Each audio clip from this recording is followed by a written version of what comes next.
ఇవాళ మనం మాట్లాడుకోవాల్సిన టాపిక్ టాలీవుడ్లో స్ట్రాంగ్ రైటింగ్కి 10 ఏళ్ల ప్రయాణం. ఎందుకు ఈ విషయం ముఖ్యం?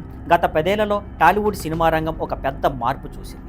ఇక ముందు ఎక్కువగా commercial formula movies, hero introduction, song, ఫైట్లు, కామెడీ, లవ్ ట్రాక్ ఇలా ఒక పద్ధతి. కానీ 2014 తర్వాత ఒక కొత్త ట్రెండ్ మొదలైంది. కథ మీద, స్క్రీన్ ప్లే మీద ఎక్కువ దృష్టి పెట్టడం, స్ట్రాంగ్ రైటింగ్తో వచ్చిన హిట్ సినిమాలు. రంగస్థలం గ్రామీణ నేపథ్యంలో 1980ల కాలపు కథ. రామ్ చరణ్ అండ్ సుకుమార్ కలయిక స్ట్రాంగ్ స్క్రిప్ట్తో మాస్ ప్లస్ క్లాస్ ఆడియన్స్కి కనెక్ట్ అయ్యింది. జెర్సీ ఒక విఫలమైన క్రికెటర్ కంబ్యాక్ స్టోరీ, ఎమోషన్తో బాగా కనెక్ట్ అయింది. Pushpa the rise forest smuggling నేపథ్యంతో raw screen play and unique డైలాగ్స్తో పాన్ ఇండియా లెవెల్లో సెన్సేషన్.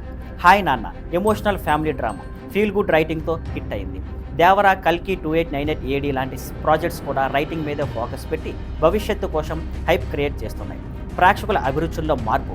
ఇప్పుడు ప్రేక్షకులు కేవలం స్టార్స్ కోసం మాత్రమే సినిమా చూడటం లేదు. వాళ్ళు కథ కోసం, ఎమోషన్ కోసం థియేటర్కి వెళ్తున్నారు.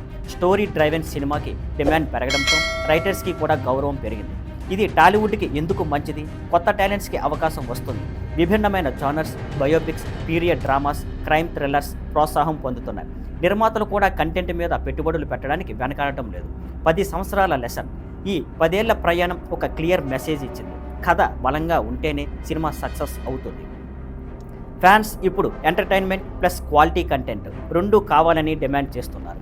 ఫ్రెండ్స్, మీకు ఏమనిపిస్తుంది? గత 10 ఏళ్లలో మీకు ఎక్కువగా నచ్చిన కథ ఆధారిత సినిమా ఏది? మీ ఫేవరెట్ సినిమా కామెంట్స్లో చెప్పండి. మళ్ళీ కలుద్దాం మరిన్ని టాలీవుడ్ అప్డేట్స్తో. See you on Skyfline Networks. Thank you for watching. Please like, share and subscribe.